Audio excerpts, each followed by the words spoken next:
ماننے والے ہیں تو فصل دے دے کے کیوں بیٹھے ہوئے ہیں؟ سمٹ کے بیٹھیے تو مجھے بولنے میں آسانی ہوگی۔ چلیے، جو لوگ مجھے سنتے رہتے ہیں وہ میرے مزاج سے واقف ہیں،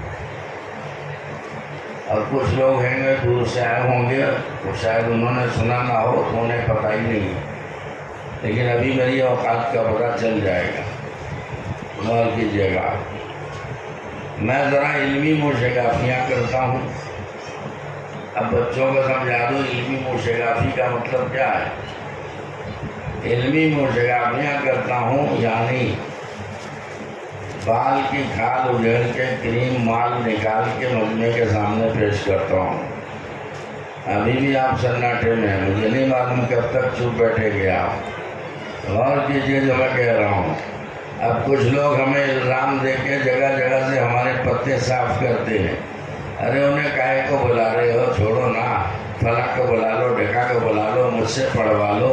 انہیں کیوں بلا رہے ہو؟ تو جب دیکھو علمی باتیں پڑھتے ہیں تو جواب دے دوں میں آج۔ ارے علمی باتیں پڑھتے ہیں تو تمہیں کیا پریشانی ہے؟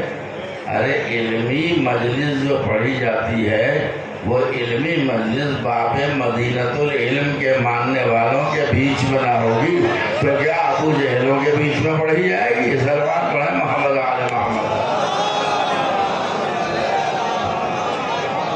اپنی قدر و قیمت ہمیں پہچاننی چاہیے، ہم کس کے ماننے والے ہیں؟ باب مدینۃ العلم۔ کون ہے باب مدینۃ العلم؟ نبی نے کیا فرمایا؟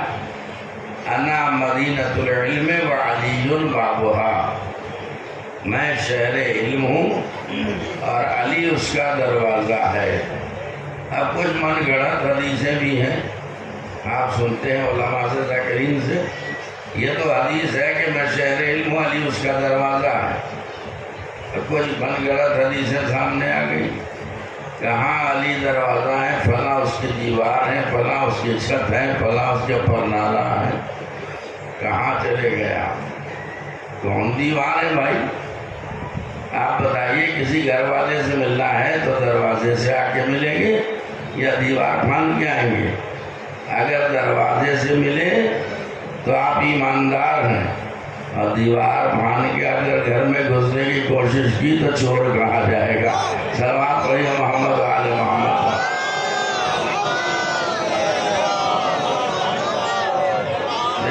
فلانے اس کی چھت ہے، چھت کا کام کیا ہے؟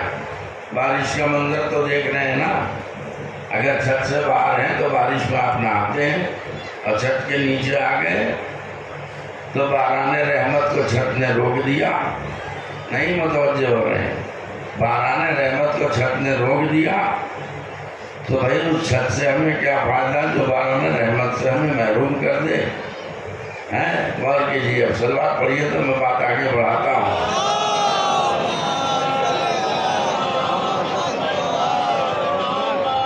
جو آیت میں نے پڑھی ابھی تو ترجمہ بھی نہیں کیا، میرا ایک مزاج ہے، بولے چلا جاتا ہوں، ایک گھنٹے بعد ٹائم آتا ہے ترجمے کا، جو کہ habit is the second nature. عمر گزری ہے اسی طرح کی سیاحی میں، لہذا بولنے کی عادت ہے، کوئی بھی بات میں بات نکلتی ہے بولے چلے جاتا ہوں، لیکن تنگ نہیں کروں گا، میں ابھی ترجمہ کروں گا۔ کیوں میں نے آیت پڑھی ہے؟ کیوں زیادہ تر میں قرآنی آیات کے حوالے سے ہی بولتا ہوں۔ جب ہم فضائل اہل بیت حدیثوں سے بیان کرتے ہیں تو کچھ لوگ کہتے ہیں چھوڑو یہ حدیث یہ تو ضعیف ہے، یہ حدیث شریف تو ضعیف ہے، بار بار کہا جاتا ہے فضائل اہل بیت لوگوں سے برداشت نہیں، تو کہتے ہیں چھوڑیے تو حدیث شریف ہے، حدیث شریف تو ضعیف ہوتی ہے۔ تو میں نے بھی اپنا نیم بدل دیا، اصول بدل دیا کہ اب میں زیادہ تر قرآن شریف سے پڑھوں گا تاکہ ان بے عقلوں کی بات سمجھ میں آ جائے۔ حدیث شریف تو ضعیف ہو سکتی ہے، قرآن شریف کبھی ضعیف نہیں ہو سکتا۔ صلوات پڑھیں محمد و آل محمد۔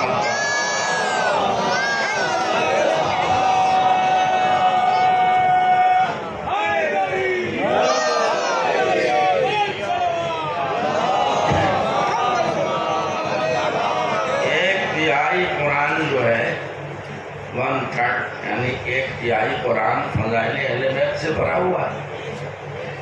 کیا کریں؟ تو خالی قرآن ہل ہل کے پڑھنا کافی نہیں ہے. کچھ کہہ رہا ہوں میں، قرآن سمجھنے کی کوشش کرو. افلا تتفکرون، تم قرآن میں فکر کیوں نہیں کرتے؟ افلا تتدبرون، تم قرآن میں تدبر سے کام کیوں نہیں لیتے؟ افلا تعقلون، تم قرآن میں عقل سے کام کیوں نہیں لیتے؟ ارے لہجہ بتا رہا ہے کہ قرآن عقل مندوں کی سمجھ میں آئے گا، احمقوں کی سمجھ میں نہیں آ سکتا ہے. تو جو قرآن حکم دے رہا اس میں ہمیں عمل کرنا چاہیے، غور و خوض کرنا چاہیے. اب یہ بتائیے قرآن سمجھانے کا حق کسے ہے؟ یہ خاموشی کا روزہ کھلوا دوں میں ابھی. جب مجمع خاموشی کے روزے رکھ کے آتا ہے تو میں افطار کا سامان بھی لاتا ہوں. معاف کریں میں کیا کہہ رہا ہوں، توجہ دیجیے گا. آپ خاموشی آپ کی ختم ہو جائے گی، سب بولنے پر مجبور ہو جائیں گے. تو کہتے ہیں غور کیجیے گا کہ یہ قرآن شریف تو قرآن شریف سمجھو نا پہلے. قرآن میں حکم ہے کہ قرآن سمجھنے کی کوشش کرو. تو یہ بتائیے قرآن سمجھانے کا حق کسے ہے؟ وہ جو قرآن دھوئے پھر رہے ہیں ان کو حق ہے، یا جنہیں اللہ نے وارث قرآن بنایا ہے انہیں سمجھانے کا حق ہے؟ کیسے بلواؤں آپ کو؟ ارے بھائی سنیے، غور کیجیے. جو خود قرآن نہ سمجھے وہ ہمیں آپ کو کیا قرآن سمجھا سکتے ہیں؟ تو چلیے پچھلا زمانہ دیکھیے، تاریخ پر نظر ڈالیے. آپ لوگ چپ نہ بیٹھا کریں. مجمع بھی سوچتا ہے مولوی لوگ چپ بیٹھے ہیں، اس کا مطلب مولوی کچھ غلط پڑھ رہا ہے. مگر میں کہوں گا مولویوں کا چپ رہنا بھی میرے لیے حجت ہے. اگر غلط پڑھوں گا تو ان کا ٹوکنا اور بولنا واجب ہو جائے گا. لہٰذا ادھر نظر نہ کریں، آپ مجھے سننے آئے، پوری توجہ دیجیے. قرآن سمجھانے کا حق کس کو ہے؟ پچھلی تاریخ پر نظر ڈالیے، اشارے سے بات سمجھا کریں. ارے کسی کو ممبر پر پہلی بار بٹھایا گیا، کیوں بلوا رہے ہیں؟ کیا بنا کے بٹھایا گیا؟ نہیں توجہ دے رہے ہیں آپ. کسی کو بعد وفات پیغمبر ممبر پر بٹھایا گیا، خود نہیں بیٹھے، وہ بٹھایا گیا. تو بیٹھتے ہی انہوں نے کیا کہا؟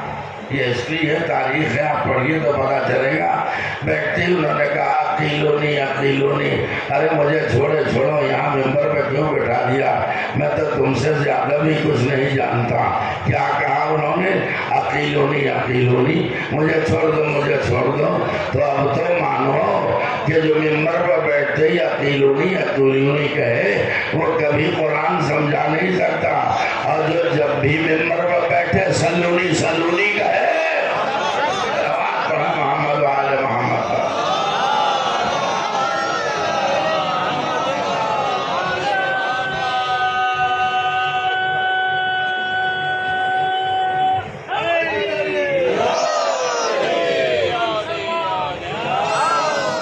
قرآن سمجھانے کا حق انہی ہستیوں کو ہے جنہیں اللہ نے وارث قرآن بنایا.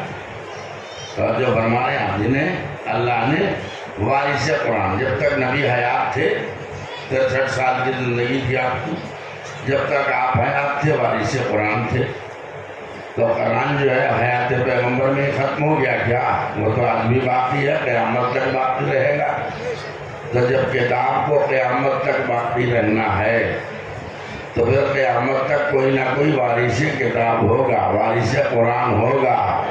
یہی وجہ ہے کہ ہر دور میں کوئی نہ کوئی امام وارث قرآن رہا، اور آج بھی الحمدللہ قائم کی شکل میں وارث قرآن قائم ہے. صلوات ہے محمد آل محمد.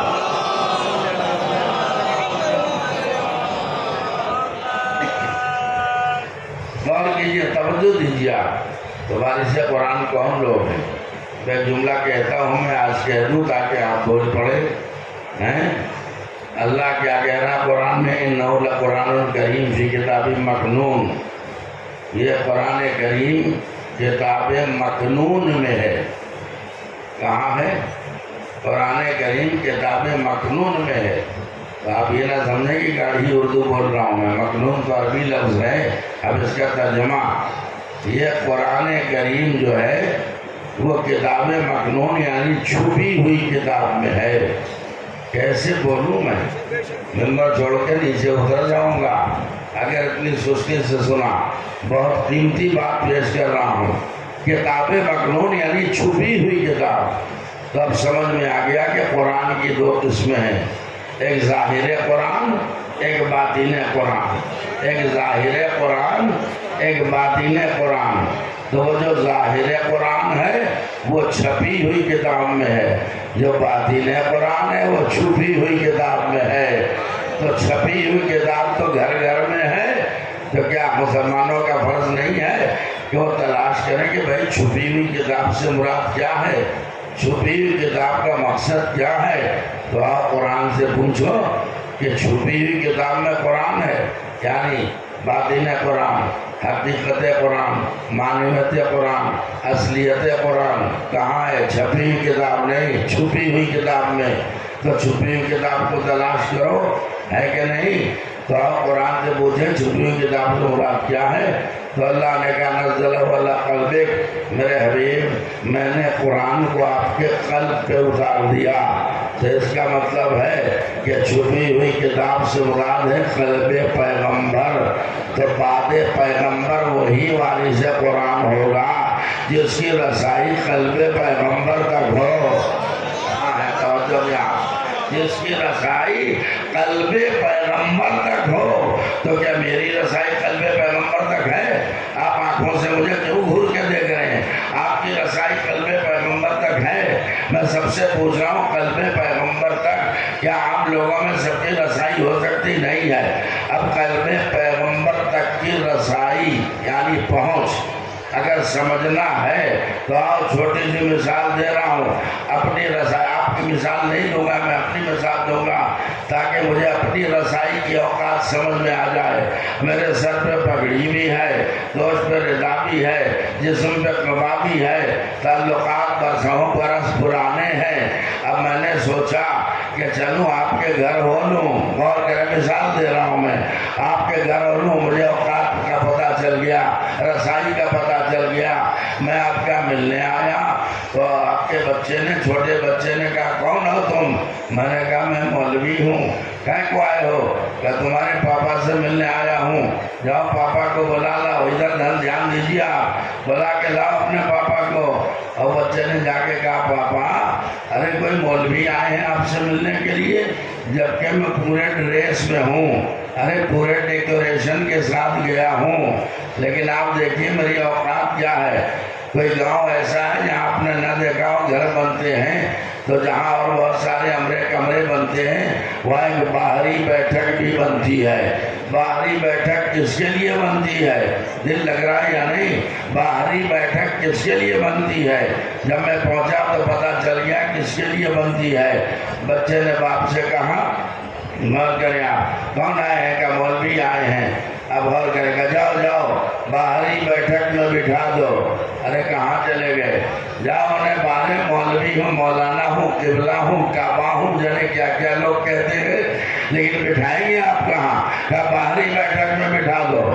اب مجھے اپنی اوقات سمجھ میں آ گئی، ارے دیرینہ تعلقات، اور مجھے باہری بیٹھک میں بٹھا دیا، اندر نہیں بلایا۔ چلیے باہری بیٹھک میں بیٹھ گیا میں سمجھ گیا کہ یہ میری رسائی ہے، باہری بیٹھک سے آگے نہیں بڑھ سکتا ہوں میں، گھر کے اندر جا نہیں سکتا ہوں میں۔ اب تھوڑی دیر میں گھر کا داماد بھی آ گیا۔ اب وہ صاحب مکان جو تھے وہ آئے، میں بھی بیٹھا ہوا تھا، ان کا داماد بھی بیٹھا ہوا تھا۔ اس نے مجھے تو کچھ نہیں کہا، داماد سے کہا بیٹے تم کب آ گئے؟ کہ بابا ابھی آ کے بیٹھا ہوا، تم یہاں کیوں بیٹھ گئے؟ گھر کے اندر آؤ۔ ارے کہاں چلے گئے؟ گھر کے اندر آؤ۔ تو اب تو مانو کیا صاحب ہونا اور ہے، داماد ہونا اور ہے۔ محمد والے محمد کوئی کتنا بھی قریب ہو، اندر نہیں آ سکتا ہے۔ دل لگا دیجئے، غور کریں آپ۔ اب داماد ہونا اور ہے، یہ جملہ کیا آپ نے غور نہیں کیا، یہ جملہ دیا اور غور نہیں کیا، اور داماد بھی اگر علی جیسا ہو، کیا کہا میں نے، توجہ دیں آپ، تو کتنا قریب ہوگا وہ رسول سے اور قلب پیغمبر سے۔ ابھی کچھ لوگ سمجھے کچھ نہیں سمجھے تو پھر دوبارہ سمجھاؤں گا میں۔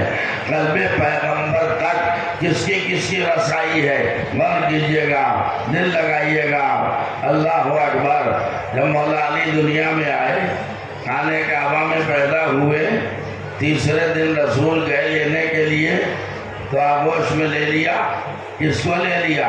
علی کو لے لیا، اور علی کے چہرے کی طرف جھک گئے، اپنی زبان علی کے ذہن میں ڈال دی، علی چوسنے لگے۔ خالی علی تک نہیں ہے یہ کرم، حسن کے لیے، حسین کے لیے، سب کے لیے روایت ہے کہ نبی جھک جھک کے اپنی زبان ان بچوں کے دہن میں دیتے تھے اور وہ بچے جو ہے زبان چوسنے لگتے تھے۔ اب آپ سے میرا سوال ہے، اگر کوئی 80-82 برس کا نانا اپنے نواسے کو گود میں لے کے اس کے دہن میں زبان ڈال دے تو آپ چپ بیٹھیں گے کیا؟ جیسے ابھی چپ بیٹھے ہوئے ہیں، کیا خاموش بیٹھ سکتے ہیں؟ ہزاروں انگلیاں اٹھ جائیں گی، ہر ڈاکٹر، ہر طبیب، ہر حکیم انگلی اٹھا دے گا، ارے بڈھے تجھے کیا ہو گیا ہے؟ 80-82 سال کا بوڑھا ہو گیا، تو بچے کے ساتھ ایسا برتاؤ کر رہا ہے، یہ زبان کیوں چسا رہا؟ کیا تم سے کیا مطلب؟ میں نانا، یہ نواسا، میں زبان چسا رہا ہوں، تمہیں کیا مطلب ہے؟ کہ کیوں نہیں؟ ہمارا اس بچے کا انسانی رشتہ ہے، اس کی جان کو خطرے میں نہیں جانے دیں گے۔ ارے تیرے زبان چسانے سے اس بچے کی جان جو ہے وہ خطرے میں پڑ جائے گی، تیرے زبان چسانے سے اس بچے کی جان خطرے میں پڑ جائے گی۔ کا کیوں؟ کہ اس لیے کہ اگر تو اپنے اس معصوم نواسے کو جب زبان چسائے گا تو تیرے سینے میں جتنے جراثیم ہیں وہ اس بچے میں منتقل ہو جائیں گے۔ تو اب تو مانو بہت بڑا فیصلہ ہو گیا، جس نانا کے سینے میں جراثیم ہوں گے وہاں تو جراثیم منتقل ہوں گے، اور جس نانا کے سینے میں علم قرآن ہو، صلوات پڑھیں محمد و آل محمد۔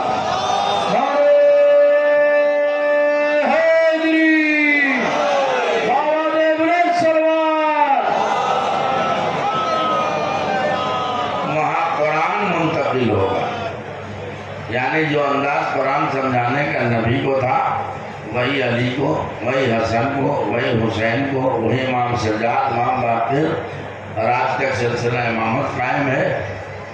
تو ہر دور میں کوئی نہ کوئی وارث قرآن کا۔ تو ہم میں دنیا میں فرق ہے، ہم حامل قرآن لوگوں سے قرآن نہیں سیکھتے، ہم ان سے سیکھتے ہیں جنہیں اللہ نے وارث قرآن بنا کے بھیجا ہے۔ تب جو آیت میں نے پڑھی وہ کون سی آیت ہے بولیے؟ اب آ گیا ٹائم، ترجمہ کر دوں۔ اس آیت کو کیا کہتے ہیں جس کو میں نے عنوان بنایا؟ پھر آیت پڑھ کے پوچھوں گا کیا کہتے ہیں اس آیت کو۔ انما ولیکم اللہ ورسولہ والذین آمنوا الذین یقیمون الصلاۃ ویؤتون الزکاۃ وہم راکعون۔ اس آیت کو کہتے ہیں آیہ ولایت۔ کیا کہتے ہیں؟ آیہ ولایت۔ اس آیت کو کہتے ہیں آیہ ولایت۔ کب نازل ہوئی؟ کس کی شان میں نازل ہوئی؟ کہاں چلے گئے آپ؟ حقیقت کون بتائے گا؟ وہی جو وارث قرآن ہے۔ مولا علی نماز پڑھ رہے تھے، ٹھیک ہے، ایک سائل آ گیا، آنے کے بعد اس نے سوال کیا۔ نماز تو مسجد میں اور بھی لوگ پڑھ رہے ہیں، توجہ دیں آپ، مگر کوئی اس کے سوال کی طرف متوجہ نہیں ہوا۔ لیکن مجھے حیرت ہے کہ کوئی متوجہ نہیں ہوا، مولا علی بھی تو نماز پڑھ رہے تھے۔ جیسی اس نے بندوں کو آواز دی، اللہ کے بندوں کو آواز دی، بندگان خدا میں مجبور محتاج ہوں، میری مدد کرو، تو کوئی متوجہ نہیں ہوا، تو علی اسی وقت متوجہ ہو جاتے ہیں۔ آئیے مولا علی سے سوال کریں تصورات کی دنیا میں، یا مولا اور تو کسی نے جواب نہیں دیا سائل کو، آپ تو امام ہیں، امام وقت ہیں، امام حقیقی ہیں، آپ تو بول دیتے کہ نادان میں تو بولا لیکن کب بولا؟ جب تک یہ بندوں کو پکارتا رہا نہیں بولا۔ جیسے اس نے اللہ سے شکوہ کیا، یا اللہ سوال کر رہا ہوں کوئی جواب نہیں دے رہا ہے، تو ہمیں فوراً بول نہیں پڑا، اشارہ کر دیا۔ تو آپ دیکھیے جب تک علی، غور کیجیے گا، آؤ تو بندے تھے وہاں نماز پڑھ رہے تھے، علی مرتضیٰ جو تھے وہ مستغرق تھے بندگی پروردگار میں، اللہ کی بندگی میں وہ مستغرق تھے۔ جیسی سائل نے اللہ کو پکارا، علی نے آواز سن لی، حالت رکوع میں ہاتھ اٹھایا، تو جو ہے نا انگلی کا اشارہ کیا، سائل آگے بڑھا، انگوٹھی لے کے چلا گیا۔ آپ سمجھے نہیں کہ حالت عبادت میں علی کا وجود کہاں ہوتا ہے؟ علی کا وجود ادھر تھا، اس لیے اس کی دعا جو ہے باب اجابت سے ٹکرا گئی۔ علی متوجہ ہو گئے، اشارہ کیا، وہ آیا اور انگوٹھی لے کے چلا گیا۔ اب غور کریں، کچھ لوگ بکواس کرتے ہیں تو یہ مجلسوں کا فیض ہے کہ یہاں سے جواب دیا جاتا ہے۔ کچھ لوگ کہتے ہیں ارے کیا کہہ رہے ہیں آپ لوگ، علی نے نماز میں انگلی اٹھائی، انگلی اٹھا کے اور انگوٹھی دے دی تو معاذ اللہ نماز باطل ہو گئی۔ ارے علی کی نماز باطل ہو جائے گی کہاں؟ نماز میں بدن نہیں ہلنا چاہیے۔ میں نے کہا تو انگلی ہلی کا ایک انگلی بھی نہیں ہلنا چاہیے، اگر انگلی ہل گئی تو نماز باطل ہو جائے گی۔ ارے علی کی نماز باطل ہو گئی؟ تو اب آئیے پھر لا رہا ہوں آپ کو قرآن کی طرف۔ یہ یہود جو تھے، یہودی، یہ نبی کو تانا دیتے تھے کہ آپ ادھر ہمارے قبلہ کی طرف کیوں نماز پڑھتے ہیں؟ آپ کا کوئی قبلہ نہیں، تو نبی کو صدمہ ہوتا تھا۔ اب ظاہر ہے کہ نبی رنجیدہ ہو تو اللہ کیسے برداشت کرے؟ اللہ نے جبریل کو حکم دیا، اس وقت تک نبی بیت المقدس کی طرف رخ کر کے نماز پڑھتے تھے۔ یہودی تانا دیتے تھے ہمارے قبلہ کی طرف رخ کر کے نماز پڑھتے ہیں، آپ کا تو کوئی قبلہ ہی نہیں ہے۔ جبریل کو اللہ نے بھیجا، آیت پڑھ رہا ہوں میں، فَوَلِّ وَجْهَكَ شَطْرَ الْمَسْجِدِ الْحَرَامِ، اللہ اکبر، پیغام بھیج دیا میرے حبیب، اب اپنا رخ ادھر سے موڑ لو بیت الحرام کی طرف، خانہ کعبہ کی طرف۔ تو خالی یہی نہیں کہ پیغام سنایا، جو حکم تھا جبریل کو وہی جبریل نے کیا۔ آپ نے آیت کیسے پڑھی؟ پیچھے سے آ کے دونوں شانے پکڑے اور آیت پڑھتے گئے اور نبی کو گھماتے گئے۔ تو اب جواب تو ہو گیا، آپ خاموش بیٹھے ہیں۔ میں کہوں گا نادانوں کیا بکواس کر رہے ہو؟ علی کی نماز میں ایک انگلی ہل گئی تو نماز باطل ہو گئی؟ نبی کا پورا بدن ہل گیا تو نماز سلامت رہی ہے؟ سلامت پڑھیے محمد و آل محمد۔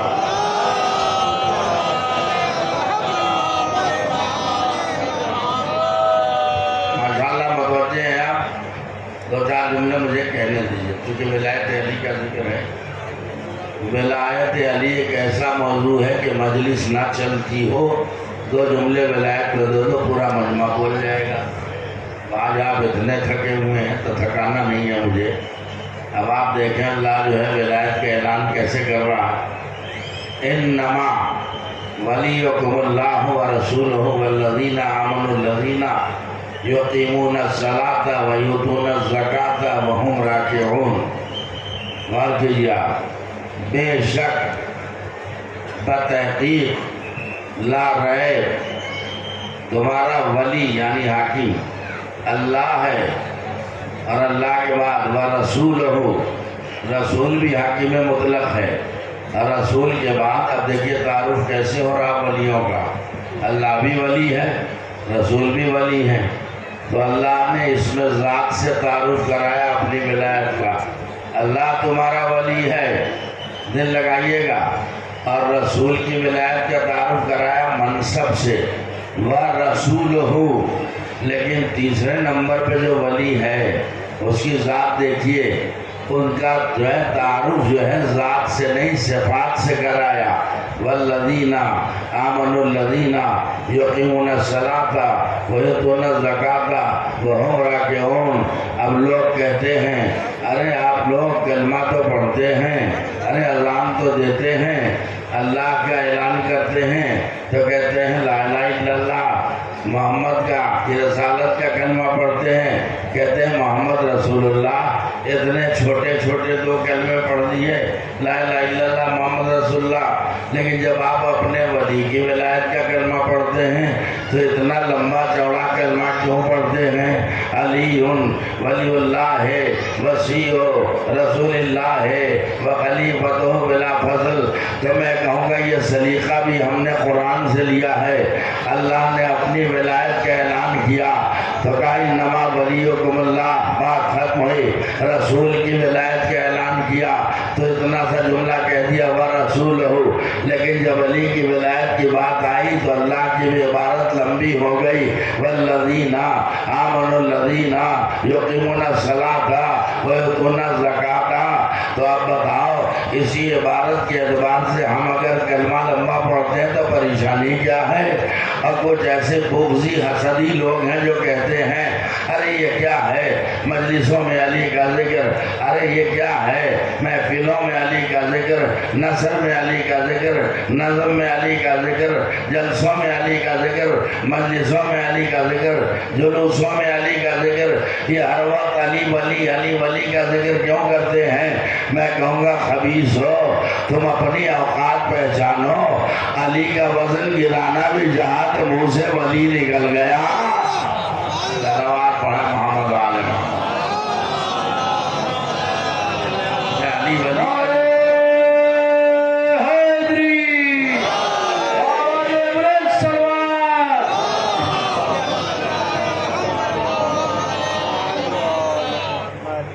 میں تو پچھتا رہا ہوں کیوں علمی بحث چھیڑ، لیکن اب تو بات چھیڑ دیا تو چھوڑ نہیں دوں گا۔ غور کیجئے، کچھ لے کے جائیے۔ میں آج کل اکثر کہہ رہا ہوں کہ ہر مجلس میں دو طرح کے تبرک بڑھتے ہیں، دو جگہ تبرک بڑھتے ہیں، ایک گیٹ پہ بڑھتا ہے، ایک فرش عزا پہ بڑھتا ہے۔ تو وہ گیٹ والا تبرک تو کوئی بھی لے کے چلا جاتا ہے، لیکن جو روحانی تبرک یہاں بڑھتا ہے اسے صرف وہی لوگ لے سکتے ہیں جو عالی ظرف ہوتے ہیں۔ صلوات پڑھیں محمد علیہ وسلم۔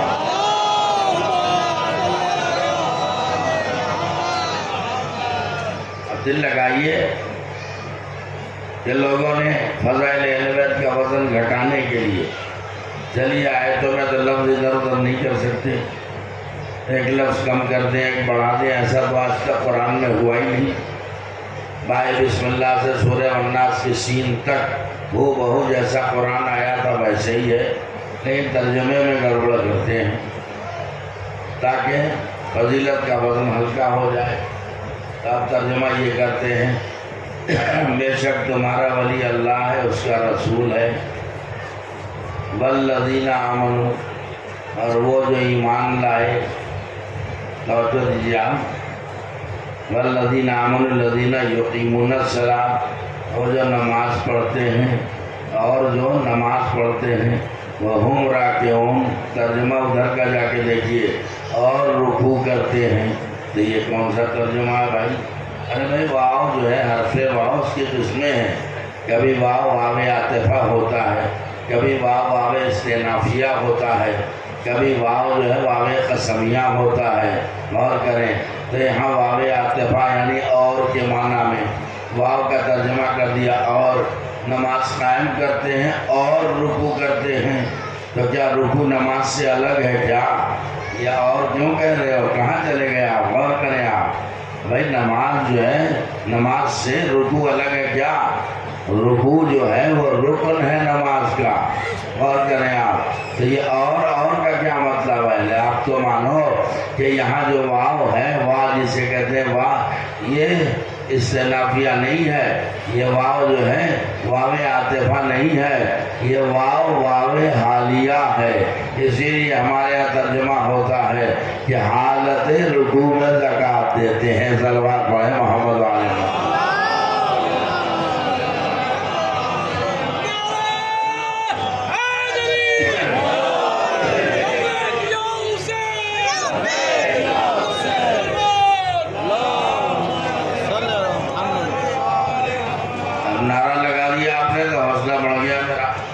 حوصلہ تو مجمع ہی بڑھاتا ہے، ذاکر مجلس تھوڑی پڑھتا ہے، مجمع پڑھواتا ہے۔ اب بتائیے ہسٹری کیا ہے انگوٹھی کی؟ اس انگوٹھی کی تاریخ کیا ہے؟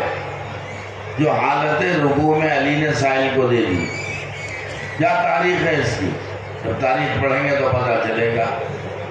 جناب سلیمان پیغمبر نے جو اولو العزم پیغمبر تھے، انہوں نے اللہ سے ایک سوال کیا تھا، رب اغفر لی وہب لی ملکا لا ینبغی لأحد من بعدی.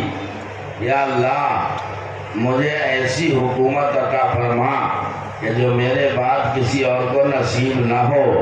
تو اللہ نے حکومت دے دی. غور کریں آپ، حکومت دے دی اور ایک انگوٹھی بھیج دی کہ لو انگوٹھی پہنو اور حکومت کرو. اب دیکھیے مغرب کی اذان کئے بجے ہوتی ہے؟ اب اذان سے پہلے نیچے نہیں اتروں گا میں. اتنی سستی میں سن رہے ہیں آپ. بہت اہم بات کہنے جا رہا ہوں. پہچانیے عظمت اہل بیت کو. کیا دعا کی تھی؟ یا اللہ مجھے ایسی حکومت دے دے جو میرے بعد کسی کو نصیب نہ ہو. اللہ نے کہا چلو دے دی حکومت. غور کریں آپ، لو انگوٹھی پہنے اور حکومت کرو. اب ذرا غور کیجئے، سلیمان جو ہے ان کو حکومت مل گئی نا، لیکن ان کی حکومت کا دائرہ کہاں تک ہے؟ ایک دن انہوں نے کہا کہ میں اپنے قصر کی چھت پہ جا رہا ہوں، کھانا روم میں جا رہا ہوں، کمرے میں جا رہا ہوں، خبردار مجھ سے کوئی ملنے نہ آئے. دروازہ بند کر لیا. دروازہ بند ہے لیکن کوئی سامنے آ گیا. آگے کہا السلام علیکم. کمانن تھا تو کون ہے؟ کہا نا ملک الموت. سو گیا. میں ملک الموت ہوں. تو سلیمان پیغمبر نے کہا ارے ملک الموت ہے، تیرے کان تک آواز نہیں گئی؟ میں نے کہا کوئی مجھ سے ملنے نہ آئے، تو کیوں آ گیا؟ کہہ رہے آپ کیا کہہ رہے ہیں؟ میں تو جس کے گھر میں جب چاہوں چلا جاؤں، کوئی مجھے روک نہیں سکتا. کہہ رہے میں تو اللہ کا بنایا ہوا حاکم ہوں. تو جب میں نے کہا کہ کوئی گھر میں میرے نہ آئے تو کیوں آ گیا؟ تو کیوں آ گیا؟ کہ میں قبض روح کو آیا ہوں. کہاں چلے گئے؟ قبض روح کو آیا ہوں. تو میں کہوں گا یا اللہ آخر معاملہ کیا ہے؟ ایسے وقت میں تو نے ملک الموت کو کیوں بھیج دیا؟ کہ سلیمان کو ایک تخیل تھا کہ مجھ جیسا کوئی حاکم نہیں ہے، لیکن میں نے ملک الموت کو ایسے وقت میں بھیج دیا تاکہ اچھی طرح سلیمان پیغمبر سمجھ جائے کہ تمہاری حکومت زمین پہ تو ہے، ارے سنیے آپ، ہوا پہ ہے، فضا پہ ہے. تمہاری حکومت جو ہے حیوانات پہ ہے، نباتات پہ ہے، جمادات پہ ہے، لیکن تمہاری حکومت کسی ملک پہ نہیں ہے، کسی فرشتے پہ نہیں ہے. تو اب یہی فرشتہ موت جو ہے یعنی ملک الموت جو ہے وہ تو آ گیا، کیونکہ اس کے اوپر حکومت سلیمان کی نہیں ہے. تو اب سلیمان نے کیا کہا تھا؟ یا اللہ ایسی حکومت عطا فرما جو میرے بعد کسی کو نصیب نہ ہو. اب یہی ملک الموت جب در زہرا پہ آیا روح رسول کو قبض کرنے کے لیے، تو کیا گھر میں گھس گیا؟ نہیں گھسا. دروازے پہ کھڑا رہا.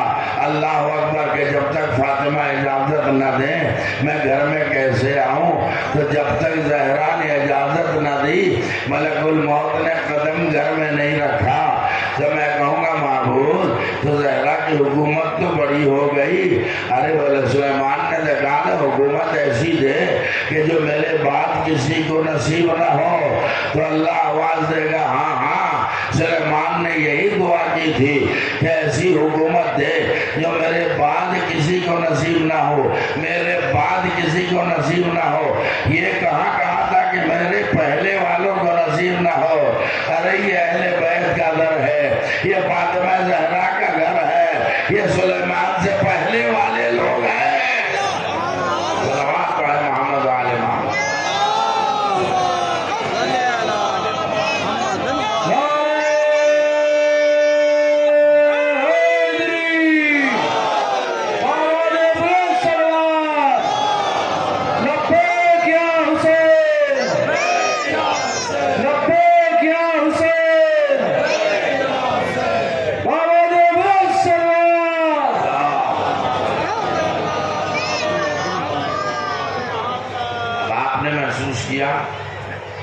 ابھی انگوٹھی سنیے. ارے بڑے بڑے بوڑھے بزرگ علماء کو آپ لوگوں نے سنا ہے، بزرگ بھی بیٹھے ہوئے ہیں، بڑے بڑے معیاری خطیبوں کو سنا ہے، میں تو تذکر دے رہا ہوں کیونکہ قرآن میں یہ بھی حکم ہے کہ ذکر فإن الذکر تنفع المؤمنین، یاد دلاتے رہو، اس لیے کہ یاد دلانا مومنین کو نفع پہنچاتا ہے۔ اب انگوٹھی سلیمان کے ہاتھ پر حکومت چل رہی ہے۔ ایک دن سلیمان غسل خانے میں نہانے گئے۔ ہمیں بدعقیدہ نہیں ہوں، یہ نہیں کہوں گا کہ انگوٹھی بھول گئے تھے، ارے جو بھول جائے وہ رسول کیسے ہو سکتا ہے، نبی کیسے ہو سکتا ہے؟ بھول نہیں گئے، غسل خانے میں گئے، انگوٹھی اتار کے رکھ دی تھی، اور پھر آ کے باہر بیٹھ گئے۔ اب کسی جن کو پکارا، انسانوں پہ بھی حکومت تھی، جنوں پہ بھی تھی، اسے پکارا وہ بولا ہی نہیں، اسے آواز دی وہ بولا نہیں، یا اللہ یہ کیا ہو گیا، تو نے تو سب پر حکومت دی تھی، یہ تو میری بات ہی نہیں سن رہے ہیں۔ کہ سلیمان جاؤ انگشتر حکومت پہن لو، انگوٹھی پہن لو تب حکومت کرو گے۔ تو اب تو مانو پہچانو سلیمان کون ہے، علی کون ہے، اللہ اکبر۔ اب یہ بتائیے کہ جب انگوٹھی اپنی زکوٰۃ میں دے دی علی نے حالت رکوع میں، تو آئے ولایت اتری یا نہیں؟ یہی آیت تو اتری، انما ولیکم اللہ ورسولہ والذین آمنوا الذین یقیمون الصلاۃ ویؤتون الزکاۃ وہم راکعون۔ یہ تاج ولایت کیوں اتر آیا؟ یہ پروردگار تاج ولایت سے اس انگوٹھی کا کیا ربط ہے؟ کہ ہمیں سب بتانا ضروری ہے کہ یاد رکھو سلیمان کی انگوٹھی پر حکومت محدود ہے۔ جب تک ہاتھ میں انگوٹھی ہے حکومت کر سکتے ہیں، اگر ہاتھ سے انگوٹھی جدا ہو گئی تو نہیں کر سکتے۔ لیکن علی کی حکومت پہچانو، انگوٹھی ہاتھ میں ہو تب بھی حاکم ہے، ہاتھ سے چلی جائے تب بھی حاکم ہے۔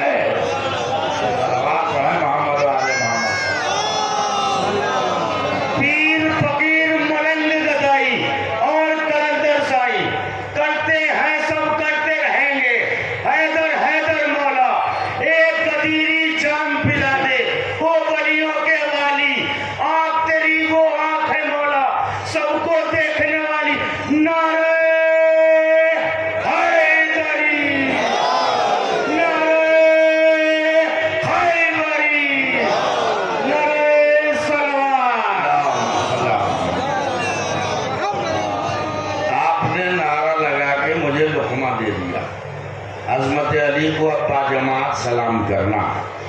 ہم میں سے کوئی تاریخ الصلاۃ ہے کیا؟ ماشاءاللہ سب نمازی ہیں، عزاداری بھی کرتے ہیں، نماز بھی پڑھتے ہیں، روزے بھی رکھتے ہیں، حج پہ بھی جاتے ہیں، زیارتوں کو بھی جاتے ہیں۔ تو میں سوء ظن نہیں رکھتا، حسن ظن رکھتا ہوں اپنے قوم سے، غور کیجیے گا۔ اب ایک جملہ، نمازی تو میں بھی ہوں، نمازی تو آپ بھی ہیں، کیا علی جیسا کوئی نمازی ہے؟ عظمت علی کو سلام کیجئے کہ ہاتھ اٹھا کے۔ ارے عظمت علی کو پہچانو، علی جیسا نمازی کوئی ہے کیا؟ ارے علی اس نمازی کو کہتے ہیں۔ بھائی دیکھیے نا، ایک رکن کا نام ہے رکوع، نماز کے ایک رکن کا نام ہے رکوع، ایک رکن کا نام ہے سجدہ۔ تو علی اس عظیم المرتبت نمازی کو کہتے ہیں کہ جس نے حالت رکوع میں زکوٰۃ دے دی، حالت سجدہ میں اپنی حیات دے دی۔ صلوات پڑھیے محمد و آل محمد۔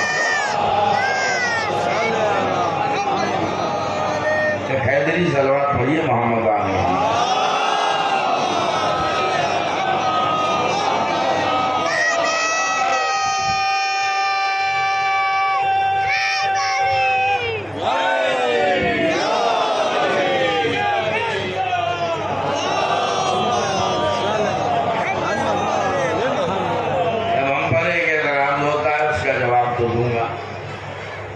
اگر اعتراض نہ ہوتا تو کیوں جواب دیتا؟ ہم پر اعتراض ہوتا ہے کلمے تین ہی کیوں پڑھتے ہیں؟ کلمے تین پڑھتے ہیں، تمہیں کیا پریشانی؟ یہ سوال تو ہمیں کرنا چاہیے، تم کلمے دو کیوں پڑھتے ہو؟ ارے آپ لوگ تین کیوں پڑھتے ہیں؟ تو تم قرآن سے دو کلمے کا جو ہے ثبوت دو، نہیں دے سکتے تو آ جاؤ ہماری مجلس میں، ہم اپنے تین کلمے کا ثبوت قرآن سے دیں گے۔ دل لگائیے گا، تین کلمے جو ہم پڑھتے ہیں کیا غلط پڑھتے ہیں کیا؟ لا الہ الا اللہ، محمد رسول اللہ علی ولی اللہ، تو تیسرے کلمے پہ آبجیکشن ہے، یہ تیسرا کلمہ کیوں پڑھتے ہیں؟ تو سنو قرآن سے ثبوت، قرآن پڑھ کے دیکھو حاکم کی کتنی قسمیں ہیں، سناٹے میں آ گئے، حاکم کی کتنی قسمیں ہیں، تو وہی آیت جس کو عنوان سخن بنایا ہے اس میں دیکھو حاکم کی کتنی قسمیں ہیں۔ انما ولیکم اللہ ورسولہ والذین آمنوا الذین یقیمون الصلاۃ ویؤتون الزکاۃ وہم راکعون، حاکموں کی 3 قسمیں ہیں، ٹھیک ہے؟ تو جب حاکم مطلق ہمارے 3 طرح کے ہیں تو ہم پر اطاعتیں کتنی واجب ہوگی؟ ارے سوچئے نا، اللہ کی بھی اطاعت واجب ہوگی، رسول کی بھی اطاعت واجب ہوگی، علی کی بھی اطاعت واجب ہوگی، علی کے بعد آنے والے جو اولیاء ہیں ہمارے باپ 11 امام اور ہیں، وہ سب ان کی اطاعت واجب ہوگی۔ آپ بڑے سناٹے میں سن رہے ہیں، مجھے تھکا دیں گے آپ، اگر ساتھ دے دیا تو یہیں میں شارٹ کر دوں گا مجلس کو۔ آپ ذرا غور کیجئے کہ آپ ہم پر اعتراض جو لوگ کرتے ہیں ان کا جواب سن لیجئے کہ اعتراض کیوں ہے کہ آپ تیسرا کلمہ کیوں پڑھتے ہیں؟ تو بتاؤ حاکم کتنے، ان کی قسمیں کتنی؟ ایک اللہ حاکم مطلق، ایک رسول حاکم مطلق، اور رسول کے فوراً بعد بلا فضل علی حاکم مطلق ہے۔ اب جتنے حاکم ہوں اتنی ہی اطاعتیں واجب ہوتی ہیں۔ تو اب پھر آیت دوسری پڑھ رہا ہوں میں، اب دیکھو کتنی اطاعتیں واجب ہیں، 3 ہی اطاعتیں واجب ہیں۔ یا ایھا الذین آمنوا اطیعوا اللہ واطیعوا الرسول واولی الامر منکم، اگر ایک دیکھیے نا، ایک اولو الامر ہو تو ولی امر کہتے ہیں، اور ایک سے زیادہ ہو تو اسے کیا کہتے ہیں؟ ذرا غور کریں آپ، ولی امر ایک کو کہتے ہیں، اولو الامر اور کتنے حاکم ہیں، سب کے سب معصوم ہیں، ان کو کہتے ہیں۔ اب دیکھیے مجھے زیادہ بلوا رہے ہیں آپ، اگر بول دیتے تو یہی شارٹ کر دیتا میں۔ جتنی ہمارے حاکموں کی قسمیں قرآن نے بیان کی اتنی اطاعت ہم پہ واجب ہے۔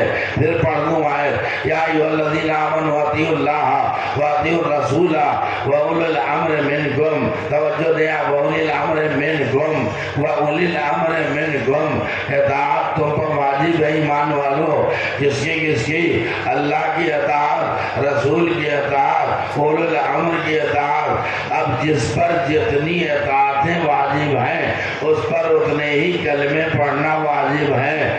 تو آپ بتاؤ نبی پہ کتنی اطاعت واجب ہے؟ صرف ایک اطاعت واجب ہے، وہ ہے اللہ کی اطاعت، لہذا نبی کا کلمہ ایک ہوگا، لا الہ الا اللہ۔ اولو الامر پہ کتنی اطاعتیں واجب ہیں؟ ارے پیسہ پتہ نہیں کیسا مزاج ہو گیا مجلس سننے کا، آپ ذرا غور کریں۔ ارے بھائی جو اولو الامر ہے ان پر کتنی اطاعت واجب ہے؟ صرف 2 اطاعتیں واجب ہیں، اللہ کی اطاعت، رسول کی اطاعت، لہذا کلمہ بھی وہ 2 ہی پڑھیں گے، لا الہ الا اللہ محمد رسول اللہ۔ لیکن اطاعت کا حکم جن ایمان والوں کو ہے ان پر کتنی اطاعتیں واجب ہیں؟ اطیعوا اللہ واطیعوا الرسول واولی الامر منکم۔ تو اب تو مانو کہ جس پر جتنی اطاعتیں واجب ہیں اتنے ہی کلمے واجب ہیں۔ کہاں ہیں آپ؟ توجہ نہیں دے رہے آپ، لہذا ہمارے تیسرے کلمے پہ اعتراض کیوں ہے؟ صلوات بھیجیے محمد والے محمد۔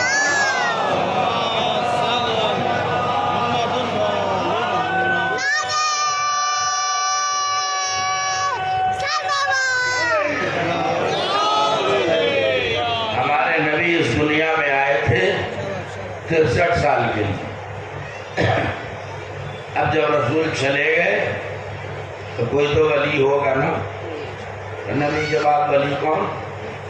مولا علی۔ اب جب مولا علی چلے گئے تو کوئی تو ولی ہوگا نا، کون؟ امام حسن۔ اور اس کے بعد ولی کون؟ امام حسین۔ اب چونکہ وقت کم رہ گیا مختصر کر رہا ہوں۔ یہ اولیاء اللہ ہیں، اللہ کے اصلی ولی۔ اور ولی کے معنی خالی دوست کے نہیں، ولی کا مطلب ہے حاکم۔ یہ ہستیاں حاکم ہیں، ہم سب محکوم ہیں، غور کریں آپ، اور ان کی اطاعتیں ہم پہ واجب ہیں، دل لگائیے گا۔ تو چلیے، نبی کے بعد علی، علی کے بعد حسن، حسن کے بعد حسین. اب یہ ایام ازا جو منائے جا رہے ہیں امام حسین کے تو منائے جا رہے ہیں. اتنی زیادہ عظمت حسین کیوں ہے؟ آپ غور کریں. نبی نے کیا فرمایا؟ نبی اپنی طرف سے کچھ نہیں کہتے، جو اللہ کہلواتا ہے وہی نبی کہہ دیتے ہیں. اس پہ بھی آیت پڑھ دوں گا. وَمَا يَنْطِقُ عَنِ الْهَوَىٰ إِنْ هُوَ إِلَّا وَحْيٌ يُوحَىٰ. ہمارا نبی اپنی خواہش نفس سے لب بھی نہیں ہلاتا، وہ تو بولتا بھی نہیں ہے جب تک کہ میری وحی نازل نہ ہو جائے. یعنی میرا رسول وحی کہتا ہے جو وحی کہلواتی ہے. لفظوں کی قدر ہی نہیں کر رہے آپ. غور کریں آپ.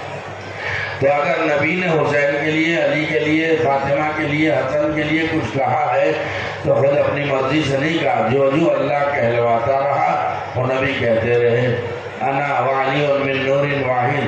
ہم اور علی ایک ہی نور سے بنے ہیں، ایک ہی نور کے دو ٹکڑے ہیں. اب آپ دیکھیں الحسن والحسین سیدہ شباب اہل الجنہ. حسن حسین جنت کے جوانوں کے سردار ہیں.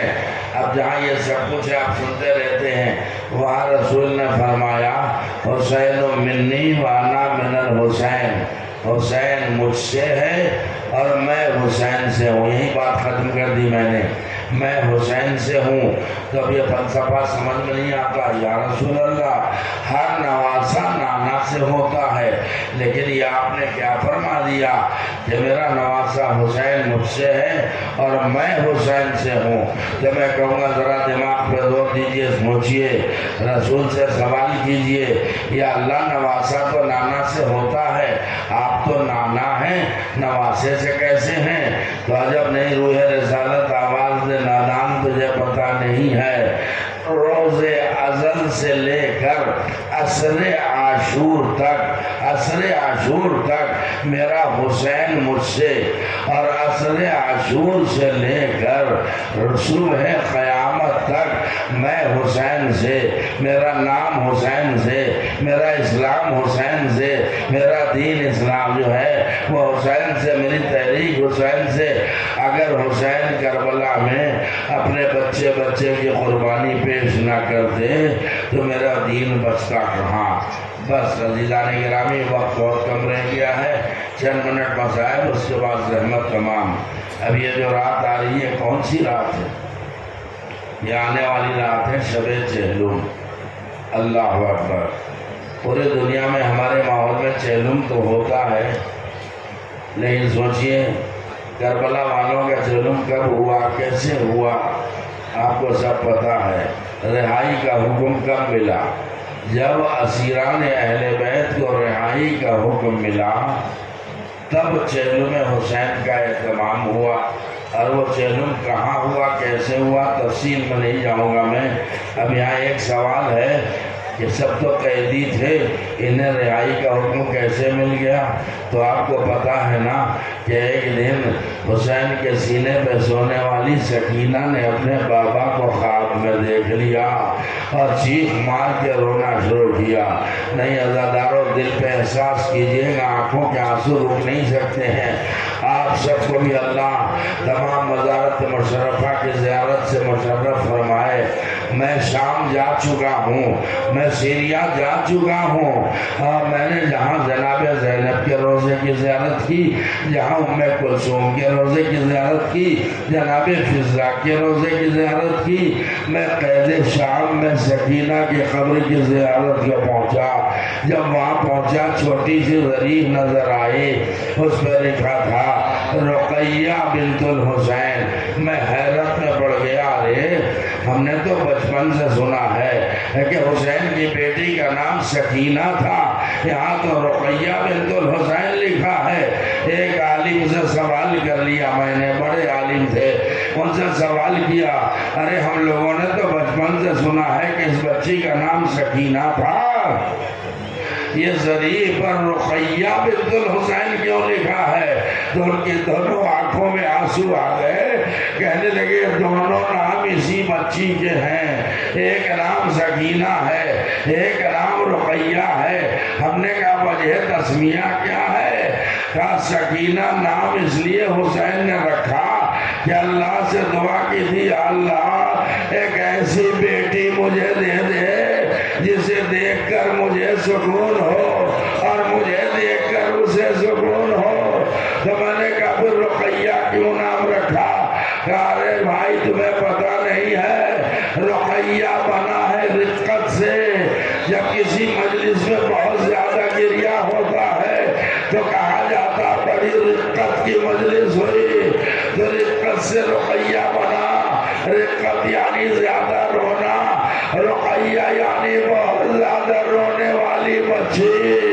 تو میں نے کہا یہ رقیہ کیوں نام رکھا؟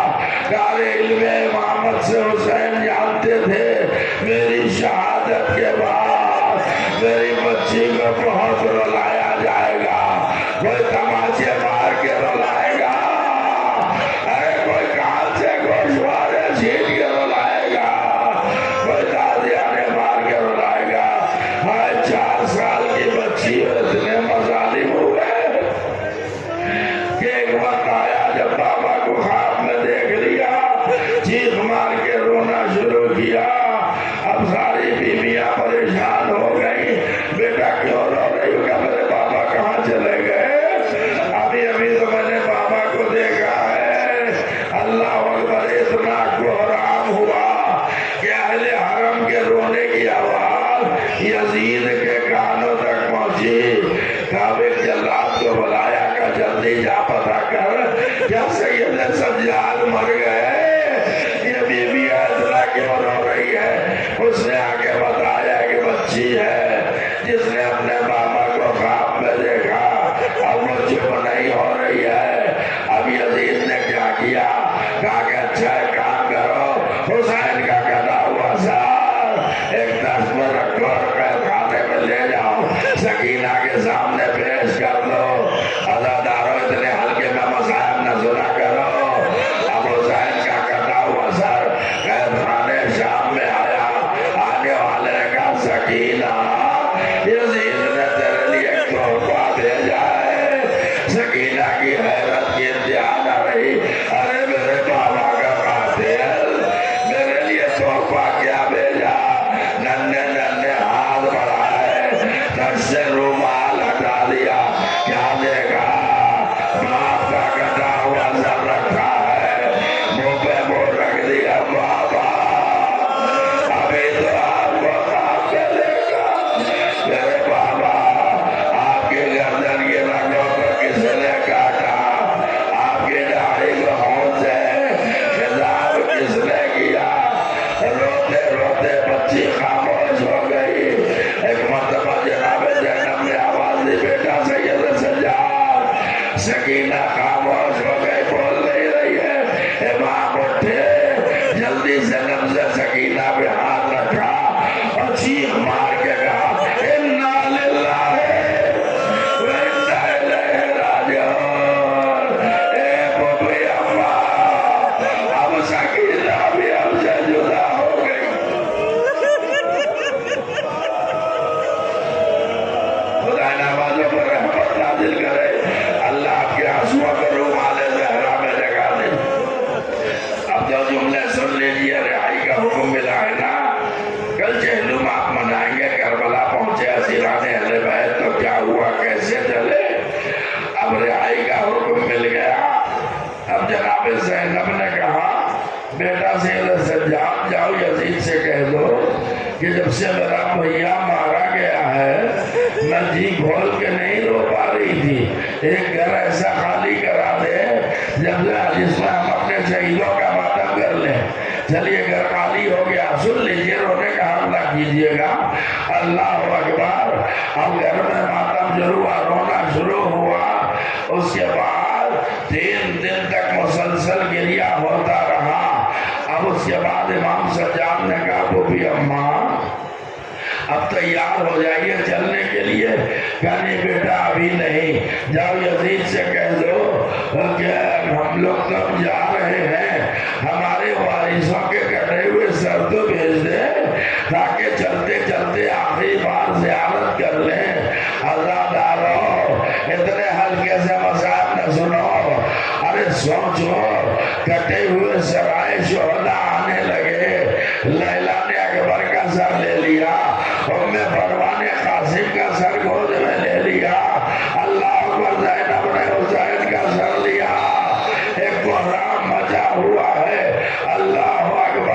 کوہرام مچا ہوا ہے۔ سوچئے جب کسی مجلس میں آپ کے سامنے حسین کا تابوت آتا ہے یا کسی مجلس میں عباس کا علم آتا ہے، علی اصغر کا جھولا آتا ہے، کتنی چیخیں مار کے آپ روتے ہیں۔ اب یہی سوچئے جب زینب نے حسین کا سر دیکھا ہوگا، لیلا نے اکبر کا سر دیکھا ہوگا، رباب نے علی اصغر کا سر دیکھا ہوگا تو کیسا کوہرام برپا ہوا ہوگا۔ اب اس کے بعد امام سجاد نے کہا اے پھوپھی اماں، اب ہماریوں کا انتظام ہو گیا ہے، آئیے تیار ہو جائیے، پہلے ہم کربلا چلیں گے اور اس کے بعد مدینے چلیں گے۔ اب مدینے تک کا واقعہ نہیں سناؤں گا میں، کربلا تک بس 2 منٹ میں بات پہنچا دوں۔ جناب زینب جیسے ہی باہر آئی تو کیا دیکھا، سواریاں کھڑی ہیں، ناکے کھڑے ہیں اور ناکوں پر ہماریاں بھی نظر آ رہی ہیں۔ تو آواز دی بیٹا سید سجاد، یہ ہماریوں کا اہتمام کہاں سے ہوا؟ کہ یہ ہماریوں کا اہتمام اب تو یزید نے کر دیا۔ زینب کی دونوں آنکھوں میں آنسو آ گئے۔ اے میرے لال سید سجاد، جا کے یزید سے کہہ دو جب ہماریوں کا اہتمام کیا ہے تو کربلا سے میرے عباس کو بلا دے۔ ارے ہماری میں ہمیں بٹھائے گا کون؟ میرا شیر مدینے سے بڑی چال سے لے کے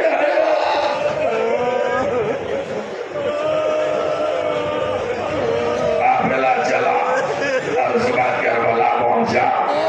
اب جابر بن عبداللہ انصاری سب سے پہلے ظاہر تھے، وہ زیارت کو پہنچے ہوئے تھے، ادھر سے قافلہ آ رہا تھا۔ اچانک جابر بن عبداللہ انصاری نے دیکھا حسین آواز دے رہے، جابر میرے قبر سے جلدی دور ہٹ جاؤ، میری غریب بہن مجھ سے ملنے آ رہی ہے۔ عزادار و مجلس تمام ہے، کربلا قافلہ پہنچا۔ ایک ایک بی بی نے اپنے اپنے وارث کے قبر پر اپنے کو گرا دیا، رونا شروع کیا۔ جناب زینب قبر حسین سے لپٹ گئی، آواز دی کربلا کے ماتے حسین، کوفہ شام کے ماتے زینب تم سے ملنے آئی ہے۔ اللہ اکبر۔ اے میرے بھیا، وہ کون سی منزل ہے جہاں میں نے آپ کا ساتھ نہ دیا؟ اب میں مدینے جا رہی ہوں، کیا آپ ساتھ نہیں چلیں گے؟ اے بھیا، وہ کون سی مصیبت ہے جس میں میں نے آپ کا ساتھ نہ دیا؟ میرے ماجائے، آپ کئی روز تک بھوکے پیاسے رہے، میں بھی بھوکی پیاسی رہی۔ ارے میرے بھیا، آپ کی لاش پہ گھوڑے دوڑائے گئے، میری پشت پہ درے بنسائے گئے، آپ بے گورو کا من رہے، میں میرے نہ رہی۔ اے بھیا، کیا تم ساتھ نہ دو گے؟ امام سجاد آگے بڑھے، آواز دے پھوپھی اماں، سفر میں تاخیر ہو رہی ہے، آئیے ہماری میں بیٹھ جائیے، اگر کہیں اور کسی قبر پہ چلنا ہے تو جلدی بتائیے تاکہ پہنچا دو۔ عزاداروں نے کہا ادا کرنا، مجلس تمام ہو گئی۔ زینب نے طلب کے کہا بیٹا سید سجاد، اب مجھے میرے شیر عباس کے قبر پہ لے چلو۔ بیمار کربلا نے بازو پکڑ کے قبر عباس پہ لا کے کھڑا کر دیا۔ زینب نے حیرت بھری نگاہوں سے سید سجاد کا چہرہ دیکھا، آواز دی بیٹا، میں نے تو کہا عباس کے قبر پہ لے چلو، کہاں لا کے کھڑا کر دیا؟ کہ پھوپھی اماں، ارے یہ چچا عباس کی قبر ہے۔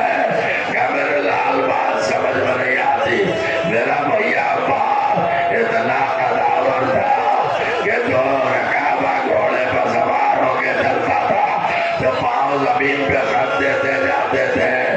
اگر یہ عباس کی قبر ہے تو اتنی چھوٹی کیوں ہے؟